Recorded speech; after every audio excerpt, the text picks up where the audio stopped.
Hi guys, welcome to your channel in rational English classes. आपका स्वागत है rational English classes में। प्यारे बच्चों, आज हम लोग पढ़ेंगे पास्ट परफेक्ट टेंस के बारे में। पास्ट परफेक्ट टेंस किसे कहते हैं, इसका क्या पहचान है, इसका बनाने का क्या नियम है, इसके बारे में हम लोग पढ़ेंगे। प्यारे बच्चों, यदि आप अंग्रेजी बोलना चाहते हैं, सीखना चाहते हैं, लिखना चाहते हैं, पढ़ना चाहते हैं, तो आप इस वीडियो को अंत तक देखिएगा। तथा आपसे रिक्वेस्ट है कि चैनल को लाइक और सब्सक्राइब कर दीजिएगा और साथियों के बीच उसको शेयर कर दीजिएगा। वीडियो के अंत में मैं आपको एक बहुत ही अनोखा चीज बताने वाला हूं, जिसे सीक्वेंस ऑफ टेंस कहते हैं, कि पास्ट परफेक्ट टेंस से रिलेटेड कैसे सीक्वेंस ऑफ टेंस का क्वेश्चंस बनता है और उसका कैसे आंसर दिया जाता है। आपसे रिक्वेस्ट है, विनती है कि आप चैनल को लाइक और सब्सक्राइब कर दीजिए। आपको सब्सक्राइब करने में ना पैसा लगता है, ना खर्चा लगता है। मैं फ्री में सभी को पढ़ाता हूं। मैं पेड क्लास नहीं कराता हूं, ना मैं किताबें बेचता हूं।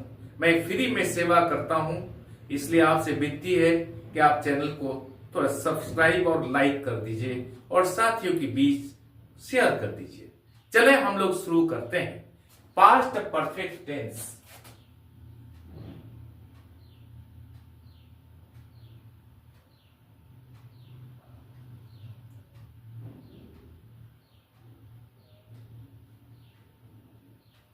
सबसे पहले हम लोग ये समझें कि पास्ट परफेक्ट टेंस किसे कहते हैं, इसको कैसे हम लोग डिफाइन करेंगे।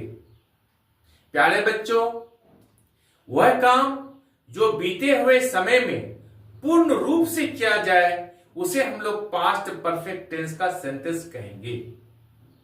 The action which was done perfectly in past time is called past perfect tense. अब डेफिनेशन समझ गए, एक कंसेप्ट क्लियर हो गया।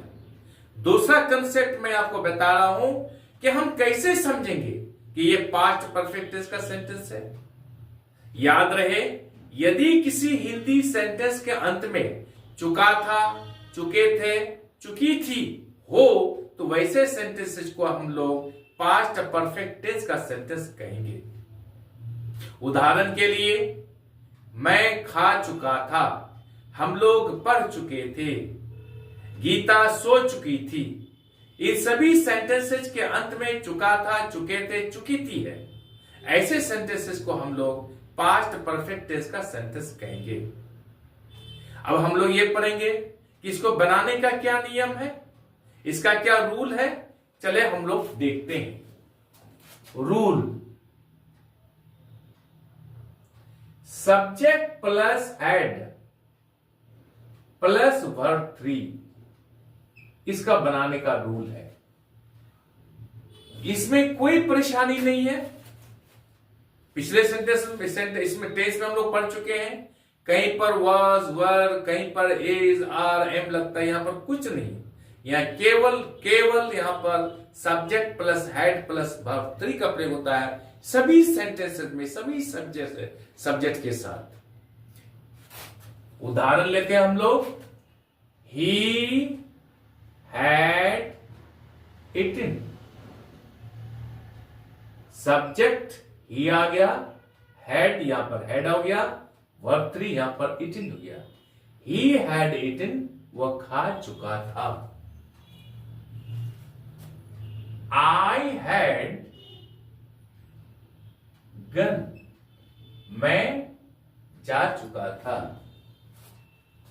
कोई प्रॉब्लम नहीं, कोई समस्या नहीं। अब हम देखेंगे इसमें सीक्वेंस ऑफ टेंस का सेंटेंस कैसे आता है और ये पास्ट परफेक्ट टेंस से रिलेटेड है। यदि दो काम पास्ट टाइम में हुई रहती है और उनमें से कोई काम पहले हुई रहती है और कोई काम बाद में समाप्त हुई रहती है, तो इसको हम लोग कैसे लिखेंगे। पास्ट टाइम में दो काम हुई रहती है तो जो काम पहले समाप्त हुई रहती है उसको हम पास्ट परफेक्ट टेंस में लिखेंगे, और जो काम बाद में समाप्त हुई रहती है उसको पास्ट इंडेफिनिट टेंस में लिखेंगे।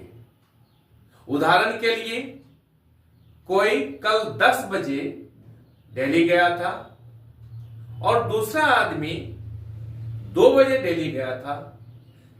टाइम क्या है? पास्ट है, बीता हुआ कल, लेकिन टाइमिंग अलग अलग है, एक 10 बजे और एक 2 बजे। इसको हम लोग कैसे लिखेंगे? दूसरा उदाहरण लेते हैं। जैसे एक डॉक्टर है, एक रोगी है। डॉक्टर के आने के पहले रोगी मर चुका था। डॉक्टर के आने के पहले रोगी मर चुका था। पहले रोगी मर चुका था, उसके बाद डॉक्टर आया। तो जो काम पहले हुआ है उसको हम पास्ट परफेक्ट टेंस में लिखेंगे। जो काम बाद में हुई रहती है उसको पास्ट इंडेफिनिट टेंस में लिखेंगे। हम एग्जांपल के द्वारा समझते हैं। डॉक्टर आने के पहले रोगी मर चुका था, तो जो काम पहले हुआ है पास्ट परफेक्ट टेंस में, the patient had died before the doctor केम। देखिए, डॉक्टर आने के पहले रोगी मर चुका था, तो पहले जो काम हुआ पास्ट परफेक्ट टेंस में, द पेशेंट हैड डाइड। देखिए, द पेशेंट सब्जेक्ट हो गया, हैड यहां पर हैड आ गया, देखिए नियम अनुसार, और डाइड वर्ब 3 हो गया। The patient had died before the doctor केम। बाद वाला सेंटेंस पास्ट इंडेफिनिट टेंस में होगा।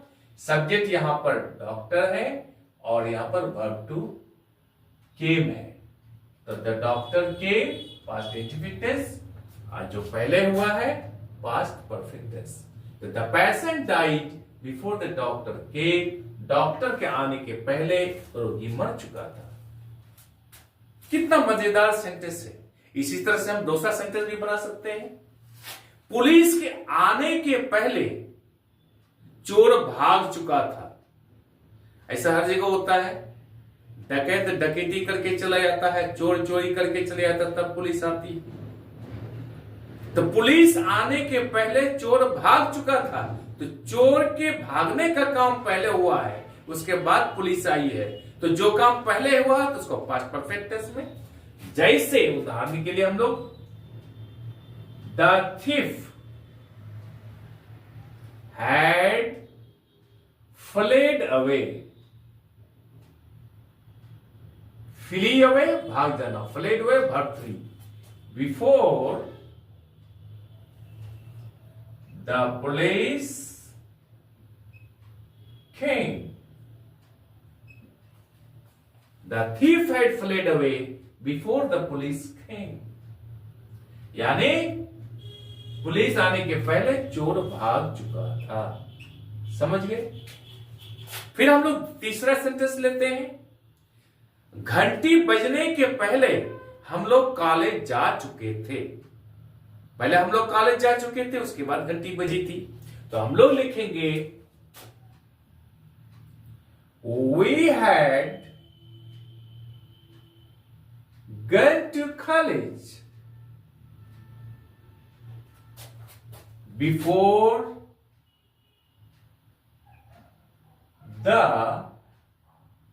bell rang. देखिए, we had gone to college before the bell rang, यानी घंटी बजने के पहले हम लोग कॉलेज जा चुके थे। कॉलेज जाने का काम पहले हुआ था। ऐसे सेंटेंस को पास्ट परफेक्ट टेंस में लिखेंगे। जो काम बाद में हुआ था, घंटी बाद में बजी थी, तो उसको पास्ट इंडेफिनिट टेंस में लिखेंगे। प्यारे बच्चों, याद रखिएगा, COLLEGE, इसको पढ़िएगा कॉलेज। कॉलेज नहीं पढ़िएगा, कॉलेज। जब कॉलेज बंद हो जाएगा तो यह कॉलेज। उसी तरह से नॉलेज, नॉलेज नहीं पढ़िएगा, नॉलेज, कॉलेज। इसको ध्यान रखिएगा इसका उच्चारण के रूप में। प्यारे बच्चों, आज हम लोग यही तक रखते हैं।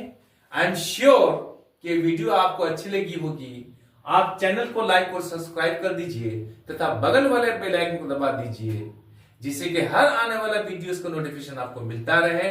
आज हम लोग ये देखते हैं, कल हम लोग पढ़ेंगे पास्ट परफेक्ट टेंस का नेगेटिव, इंट्रोगेटिव तथा डब्ल्यूएच क्वेश्चंस इत्यादि के बारे में।